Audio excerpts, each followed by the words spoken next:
Hi, welcome to Shoga Films and our discussion of Ma Rainey, queer slash feminist approach.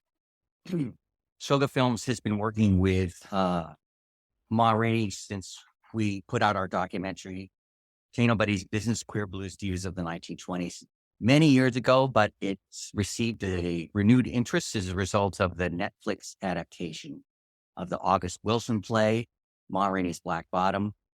Today is Ma Rainey's birthday. Happy birthday, Ma Rainey. Joining me in this discussion is Natasha Johnson. Natasha was introduced to me by my consulting producer, who has his fingers all over the indie filmmaking world. And he suggested that she would be an excellent interlocutor in our conversation. I believe she's just come on. Natasha is a queer Black woman, and I felt that that voice was absolutely essential. Obviously, I can't bring that perspective, but we can have a discussion about it. She is an activist in fighting female genital mutilation, and even though she is not formally affiliated with the film world, she is an avid and very perceptive movie goer. She describes herself as creative with a curious mind and hypercritical of all things. So, Natasha, welcome. Thanks for having me. So, Natasha, what is the source of Ma's power and how does she wield it? Right. Okay. For me, I got the sense that the source of her power was very much internal. It was very much vested in her. She struck me as someone, even though this was a character, she struck me as someone who was incredibly intuitive and who had a host of different types of external letdowns, external breakdowns, external failures, and recognized that for her, it was going to be imperative that she think about what that looks like to reimagine and arrange herself, having herself and her source be central to her. So she struck me as someone who was incredibly intuitive and thinking that her power was drawn from internal sectors, internal pools of energy and inspiration. And maybe because also that was what she could control. Like she may not always be able to control the external world and the people and circumstances surrounding her, but she could always control herself and, more importantly, control what access individuals had to her. So I got the sense that it was very internally driven for her. That's where the source of her power was. I would definitely agree. She has to be incredibly strong to endure what she has to endure. Yeah. But you can be really strong and not let the outside world destroy you. But she does more than that. She actually wields power to people who normally, Black women, especially during that time period, would not be able to wield power. What the Coke drinking scene is like epitomizes that for me. It's basically like, you're going to get me what I want. You're going to give me the time to do it. And I'm going to flaunt what I'm doing while I'm doing it. And they have to take it. What gives her that power? Well, my answer stays the same. I think it's just more deeply vested. I think what gives her the power is that she has a strong sense of who she is and the fact that she knows what her value is, right? Mm-hmm. Everyone's there for her. Mm-hmm. Like no one's not there for her, right? Either for her convenience or for her pleasure or for collaboration or to generate revenues from her or to be inspired by her. Everyone's there for her. So she gets that she's the cog in the wheel, right? Like if she's not there, nothing else happens. That's true. Yeah. And you very much understand that truth. There's a lot of power that, of course, can be wielded from, right? From that reality. And you talked about the sort of historical nuances that are there that make that an unusual paradigm. Even for today, I would imagine for someone who identifies as Black, queer, female, right? Or I think that those circumstances can still be unusual. But I think that because it was also in the artistic space, there was some flexibility, I guess, for lack of a better word, in her sort of being able to yield that kind of power in that particular domain. And I say that only because there were so few spaces in which Black, brown, indigenous people could even be in and move about quasi freely. And so artistic spaces being one of the spaces where that could happen. Absolutely. So, I think there were a lot of factors, but I think at the core that yielding of power that you noted so aptly is because she knows firstly who she is, right? I got the impression she'd been tried before, she'd been compromised before, she'd been violated before, right? And the Ma Rainey we got an opportunity to see depicted was the Ma Rainey who had said no more. Yeah. I see her as wielding her power in a very masculine way. She intimidates. She knows how to fight the war. The scene that really epitomized for me was when she says, yeah, you got everything figured out except you didn't have me sign the release. She starts walking out of the studio. She knows she has them at her mercy. And her manager, the manager's got to play to two audiences. He has to convince Sturtevant, who's the owner of the recording studio, that he can handle Ma Rainey and give him what he wants. And then he very much toadying to Ma Rainey. And he pleads with her outside at the car saying, Ma, you got to sign. This is the part where I see her as being masculine in the way she wields her powers, but she does have a soft side or a maternal side. And we see that in her relationship with her nephew, for example. Yes. And the two things there I think about what you said. I think the first is I'd be careful to depict it as masculine. I think it occurs as masculine to us only because we live in an environment where people have been socialized to think these behaviors are masculine, these are feminine. But I do think that she did take on the behaviors of other people that she saw at her time who had power, right? And she started to mimic the behaviors of those individuals because these are the people who are able to acquire what they want. And this is how they do it. So I'm going to take on similar behaviors because I also have things that I want to acquire. Right. And so I think it just so occurs to us that it lands in our world as masculine because that's the way I think many of us have been socialized to understand that that's how men do things and women do things a little bit differently, which is a separate conversation. But I think that that's the place where that lives. But I do agree with you. I think that she was what we would consider very maternal to her nephew. But I think she was also because he's someone who, evidenced that he might have a learning disability or might have at least a stutter, if nothing else, right? But that there might be another reason, right, in addition to that, that allowed for her to be able to be gentle with him because he was able to be in opposition to her, to how she showed up in the world. She shows up incredibly rigid. It's like she's a Taurian, right? Her birth today, right? She's a bull. So she's just like running through, right? Whereas, her nephew, because of maybe lots of factors that I wouldn't even know, but at least they got evidenced in the film, he appears a lot more vulnerable and a lot more docile. So I think for those reasons, her behavior towards him could occur as much more maternal, but I think it had a lot more to do with who he was as well in the world and who he was to her. I don't know that any nephew of Ma Rainey's would have had her. She doesn't strike me as someone doling it out just because she would be of a title. To a softer person. Right. Mm-hmm. I think she knows how to respond appropriately when it's apt. And I think that too just harkens back to my original point that there's been a lot of experiences in her life that require for her to have that level of nuance. Right. What do you think of her relationship to Dussie Mae?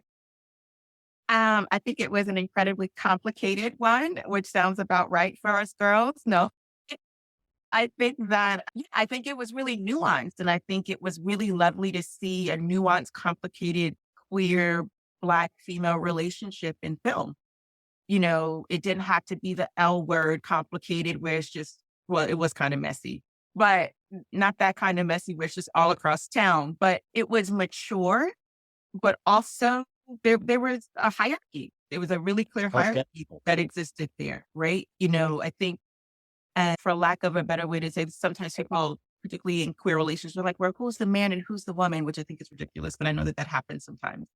But I think in this relationship with Dussie Mae and with Ma, like it was really clear what the roles were and what the hierarchy was. And, who was yielding power in that relationship and who wasn't. And I think in many instances, they both were at different times, right? It was just about what perspective you were watching the relationship from.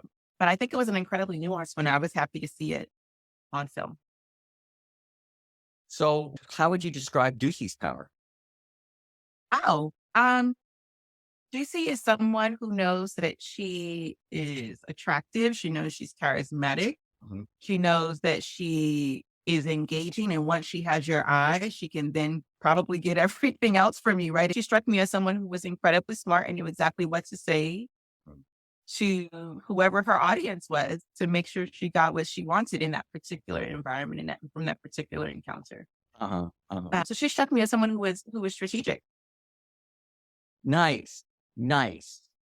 This is another way of being, there are only two women in the movie, Right. in the play. Mhm. And she clearly a foil and more what's traditionally seen as feminine way of wielding power through being attractive. But in the movie, at least, she's depicted as actually having sex with Levy, which she didn't have to go there. I mean, she clearly went there because it was an impulse to go there. And on some level, she's attracted to Levy. Yeah.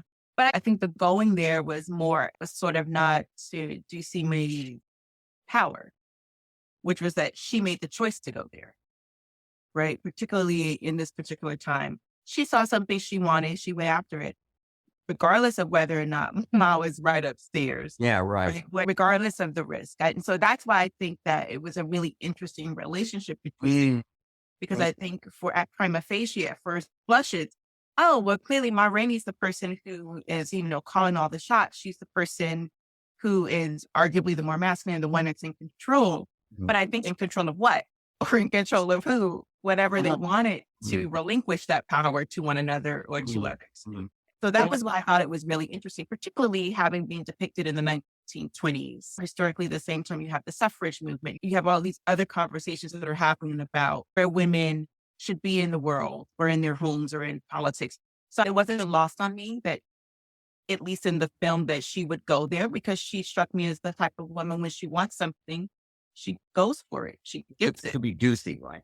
Right. Even if it means could jeopardize a relationship with Ma, because it was something that either she knew she could repair and or something that she didn't have enough stock in the first place. Yeah. So that to me was really indicative. Like I was like, oh, all of this had to get vetted. They had to be thinking about this. So that's why I thought it was so nuanced and so interesting. That's good. That's really useful for me, because I had a much more negative evaluation of Dussie and where she was coming from. Oh, what'd you think? I thought she was basically in it for the money, that she was bisexual, and the money was in Ma Rainey's corner. That's where she'd go. And if Levy had gotten to where he wanted to be in terms of money and influence, that she'd go, go with him. But I believe you present her much more sympathetically as somebody who's like Ma, knows where her power comes from and strategizes how it can best be deployed. Well, that's how I saw her. I mean, I didn't think about the money too much. And it's so funny how we saw the same film so differently. Yeah. But I did think with Ma and with Dussie Mae, I thought, why are they with each other? And for me, the first answer I got was Ma's with someone like Dussie Mae because, right, she looks great on my arm, right? That is simple for me. She ups my game. This is my swag, that sort of thing.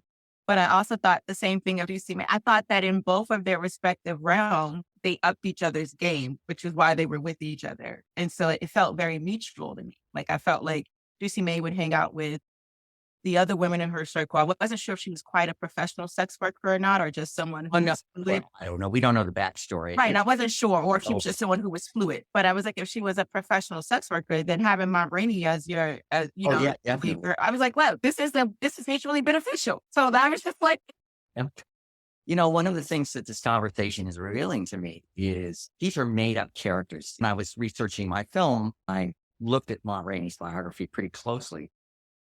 She's actually a nice person. She's not the bitch who's characterized in the film. That's neither here nor there. We're talking about this as its own enclosed world, which is what we should be doing.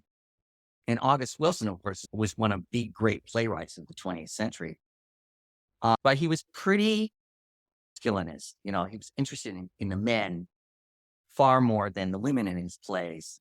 And even in Ma Rainey, it's the men who get all the big arias. But he created this queer relationship between these two women and was able to put in enough, even as a man who was oriented towards the problem of Black men, he was able to create a relationship that has more than one dimension. Around that, but maybe that queer Black female relationship is there as another problem for Black men. arguably, to your point, right? I can say as a queer Black woman, I've definitely had Black men before who said, why are you dating her? As if it was their problem, as if my personal Dating choice, a woman? yeah, as if my personal choices impacted their livelihood, their masculinity, Well, that's their level of attractiveness. So, I'm just putting it out there as fodder, but yeah, maybe that's partly why that relationship has enough depth for there to be a level of curiosity around it. I don't know it. So I'm throwing it out there to the right. world. You- If it hadn't been made explicit in the script, would you have clocked Ma Rainey as somebody who was queer? Well, I already knew she was before watching the film. So I had already followed Bessie Smith and a few others of that flock. So I was already aware of her orientation. But from the film itself, I don't know that I would have known that she was queer initially. So I saw that scene where she sort of grabs Dussie Mae and touches her in a way that clearly is much more intimate than, Right. right? So before then, I don't know that I would have known that. But there's enough about how Viola Davis portrays her mannerisms Mm, that struck me as someone who was in command of things, who mm, was non-traditional for her time. So even if I had known that, I don't think that I would have been shocked because there was enough about how she was being portrayed before then. And that happens, at like 35, 40 minutes or so in, right? So there's enough of time to see Viola Davis playing Ma Rainey where you're just sort of like, oh, she's a different kind of woman. She's about her business in a different kind of way. So I right. wouldn't have been surprised had I not known that already. Right. But I did like the way that they brought it in. It was really just with the gesture. It wasn't some major proclamation. And this is kind of remarkable for when the play was written in 1984. It's presented very matter of factly. Mhm. Tell Levy not to mess with Mars girl, Mm-hmm. and no judgment on the part of anybody who's making that kind of statement.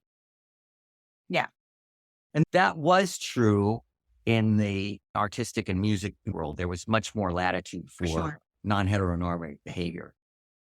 Not a lot of that came through in the songs, of course. Point I wanted to make earlier is that there are two songs in the movie. The one that the movie is named for, Ma Rainey's Black Bottom, which she does a wonderful performance of it. And it's really a comic number, it revolves around the double entendre. I want to see you do your black bottom. But the second one was another Ma Rainey classic, actually, called Hear Me Talking to You. Several other people have covered it. And the lyric that jumped out at me is, hear me talking to you, I don't bite my tongue. You want to be my man, you got to fetch it with you when you come. Strong, assertive woman saying, you want to be my man, you got to bring something to the table. Mhm. And I saw that as a reiteration of Dussie Mae's way of getting along. She knows she's attractive. That's the card she can play, but she's not going to play it fruitlessly. Yeah. I actually think it was not only a way of being for Dussie Mae, but also for Ma Rainey as well. Ma Rainey also is someone, there's a Pa Rainey out there, right? So she's actually married to a dude. And so I think it was really a call to action for other women. Like, this is the place to stand from. It's fine to be in a relationship, but if you're going to be in a relationship, they also have to be bringing something to the table. Because this is the era where women are still being presented to men for marriage. You line up literally, and someone can still choose you. This is really a radical shift on the thinking about what it means to be in relationship with someone, particularly heteronormative or not, but particularly in the space of when it's going to be heteronormative. Women Right. line up. But the narrative that's spun by the patriarchy is So I think you are, you're passive, you have no agency, you're to be chosen. Sure.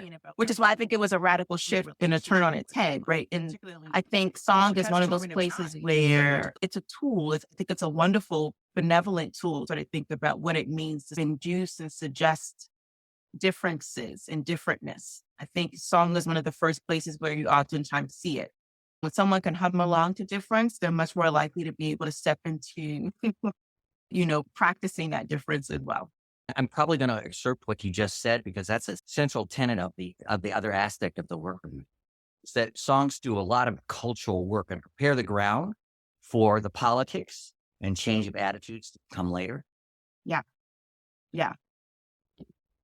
I would love it. And I'm sure someone's already done a dissertation on that, but I have a feeling that there have been plenty of dissertations in some musicology departments across the globe around exactly that point that, like, if you look at a song and when it was created and released, and then 10 years later, the impact of what that song has had on particular cultural, social, and political movements.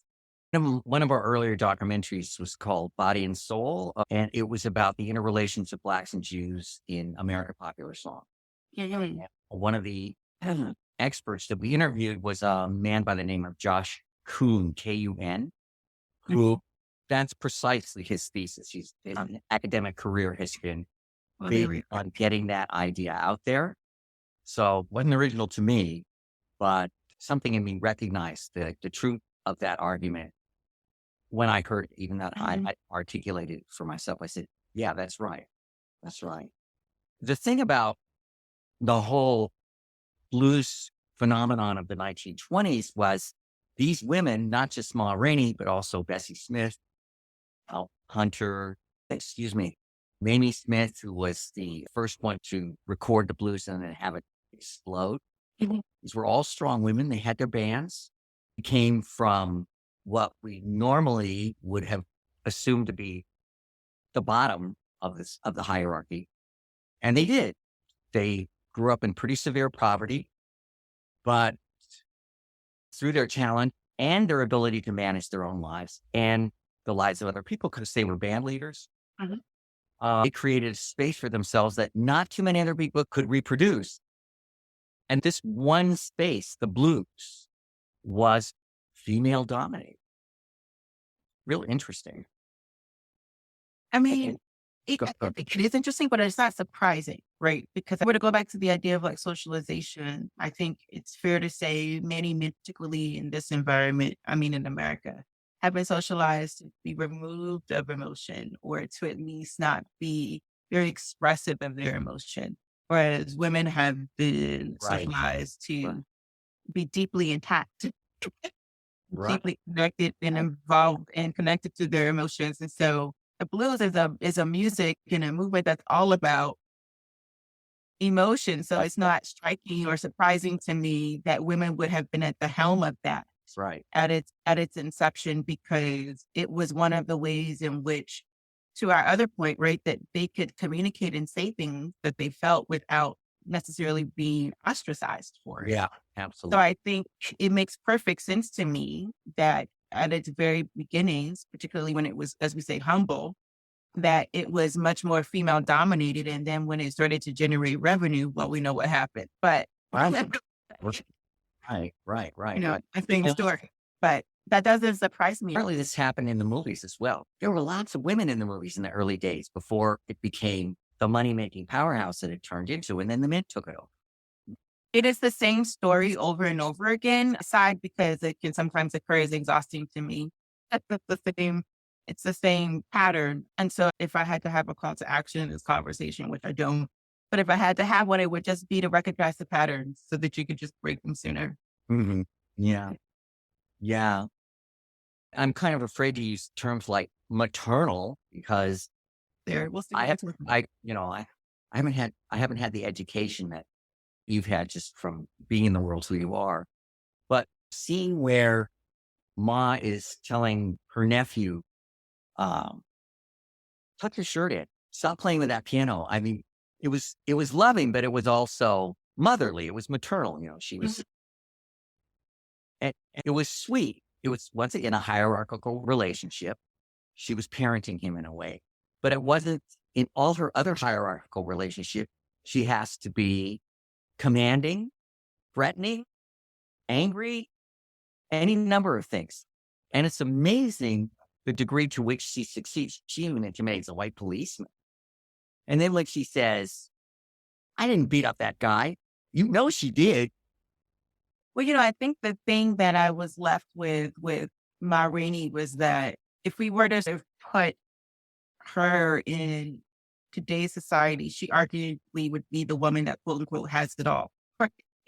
The job, the family, the partner, the career. I didn't say they were working well. I just said, you got to have it all, right? That's our adage, right? That we have to have it all. Mm-hmm. And I think that she was indicative of someone who was wearing all of the hats having it all and having to navigate what that looks like to administer it all at any given time, right? She was arguably working from home, like the studio, the partner, the person you're overseeing and rearing, and theoretically in a childhood like relationship, all those things were happening at the same time. And I'm sure that's the experience of many parents right now as they work from home and live from home with their children. So it requires you to really think about the level of capacity it takes for someone to be able to show up that way for everyone. Good. And she voluntarily took it on.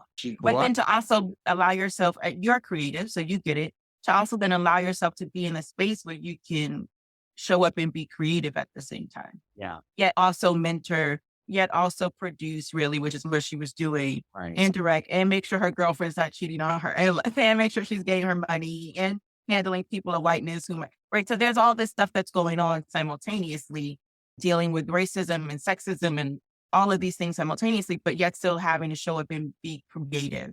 And that takes something to be able to have that level of capacity to be able to show up that way dynamically in all of those spaces. Mhm. Which may explain why she looks so pissed when she enters the movie.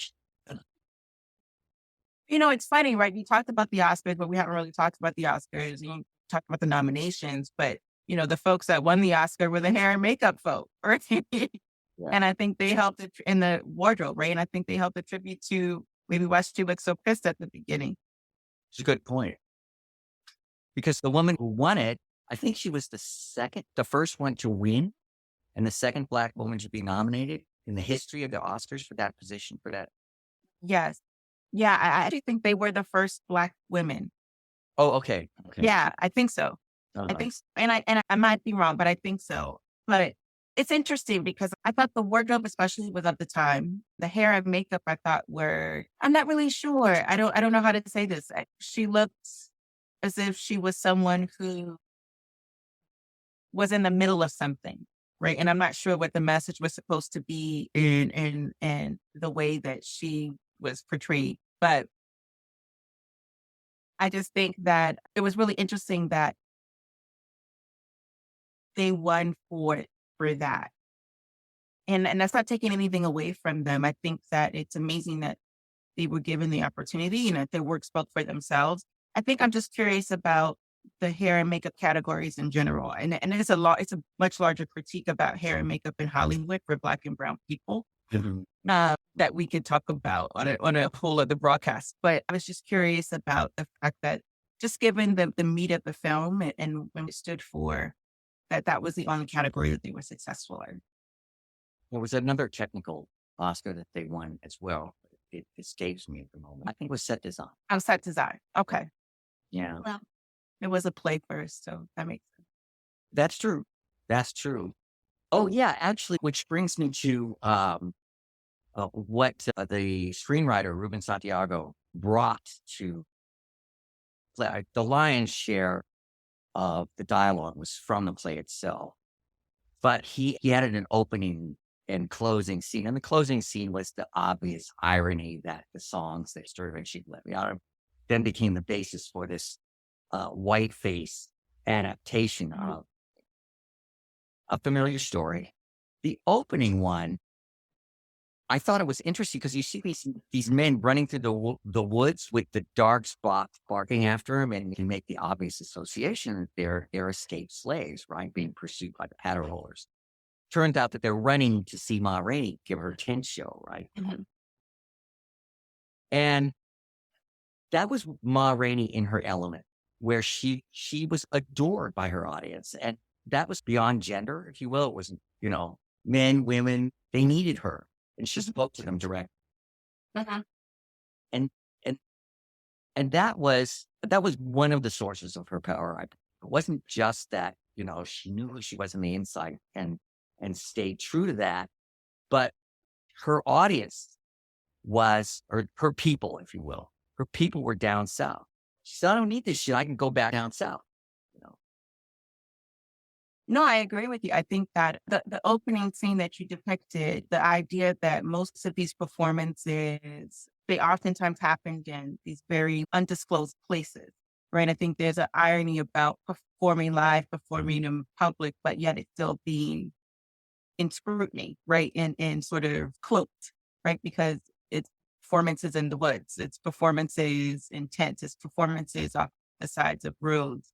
I think part of that was just about the lay of the land and the time, and that it speaks to the restrictions that were constantly still being placed on Black, Brown, and Indigenous people, right? But I think the other piece is that historically, since you mentioned enslavement, is that oftentimes when folks thought about how they were going to get their freedom or the pathways to their freedom, it was in those woods, right? Yeah. It was in those places that were the darkest of the spaces because that's where they could get access to something.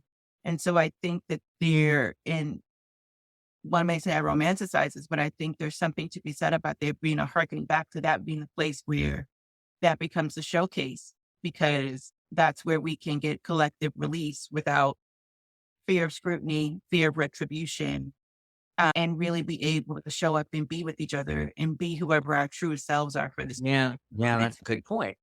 So there was Well, something about that I've always thought about, that these things happen in the backwoods, but bluegrass is there. There's a whole bunch of musical genres that are there.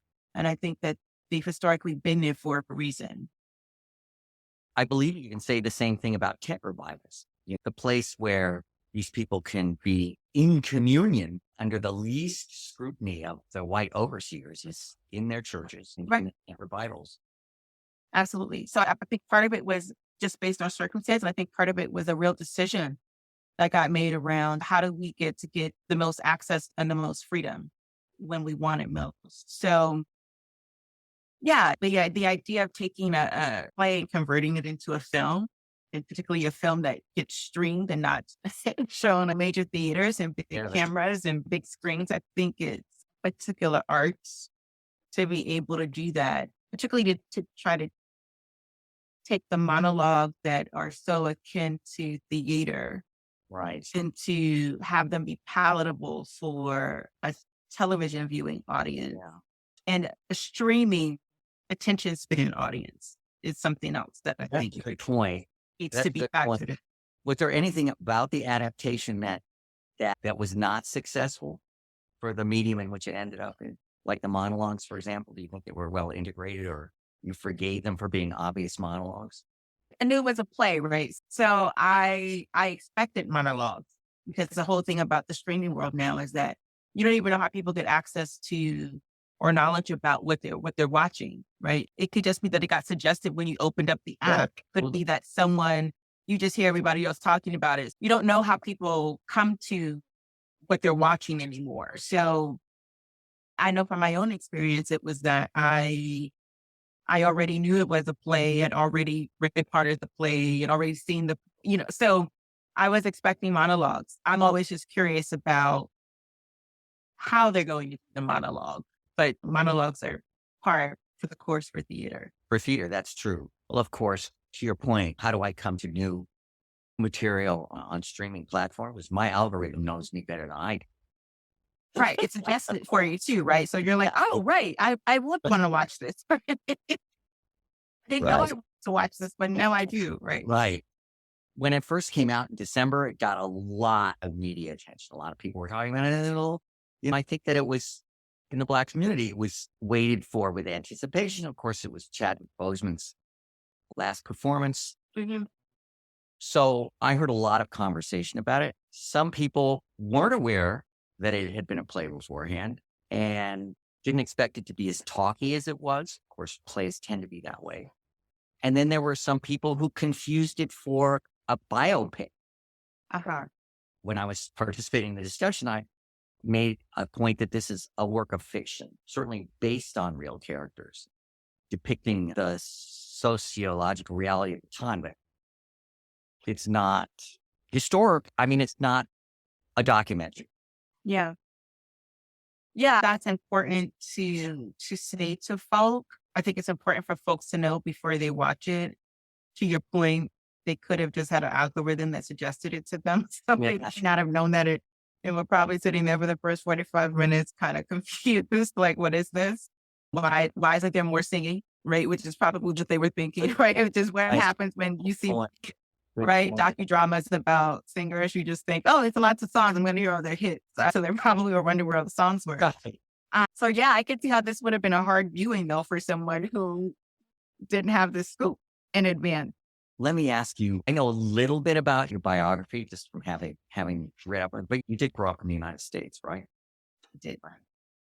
How did you come to a knowledge of Ma Rainey or Bessie Smith? Or That is a very good question.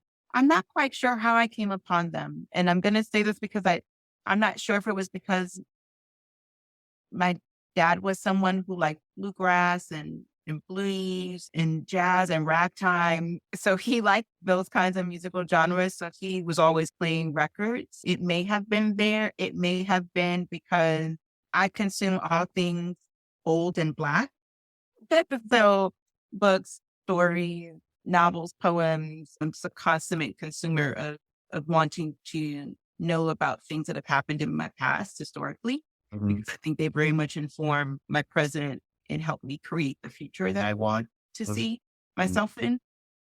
I want to say it was my father and his musical choices, but I'm not 100% sure. I'm not sure if it was that or if it was August Wilson first. And then I backtracked, but I would probably say it's one of the two. yeah, so much of what people get, unless they're pointed in that direction by their parents or their environment, is dictated by what culture, particularly the movies, they have such cultural power, brings to people's attention. I would say at the moment, Ma Rainey probably be better known than Bessie Smith is. The moment because of the movie, As of the film. because of the movie. Bessie Smith's legacy is way more assured because the recordings are technologically, you can listen to her without cringing. Unfortunately, Ma Rainey was recorded by Paramount. Paramount never really got its technical act together. And modern ears are going to be pretty unforgiving to that level of distortion and scratchiness. Thank God we've got Bessie in pretty good condition because she's magnificent. She's one of the great, great American singers. We've got that. Also, she was more flexible in her musical choices and she was open to modern trends. Ma Rainey had already been, they called her the mother of the blues. Remember in the movie, she says, they want to call me mother of the blues. That's all right with me. It doesn't hurt any. But she says the blues was out there. I just articulated it. I think that's historically true as well. She'd been singing the blues and fronting the blues for 2 decades before the record industry called her in because they said, these women can make us money. And she was very rooted in her community. You see that in a poem that was written by Sterling Brown, who was one of late poets of the Harlem Renaissance, called Ma Rainey, and really shows how much she was of her community and how she moved people by being of her community. That isn't to say she couldn't work with more sophisticated musical styles. She recorded with Fletcher Henderson and Louis Armstrong. Back in the 1920s, you didn't have the generic split. If you play jazz, you can't play blues. They were all over the place. So she cut with those people, but she knew what she liked. She knew what she was expressing for her audience. And she stayed true to her roots. Now, that's one strategy that is very effective. And for others, Ethel Waters, for example, passed through the blues, but ultimately adopted a number of songs, number of styles.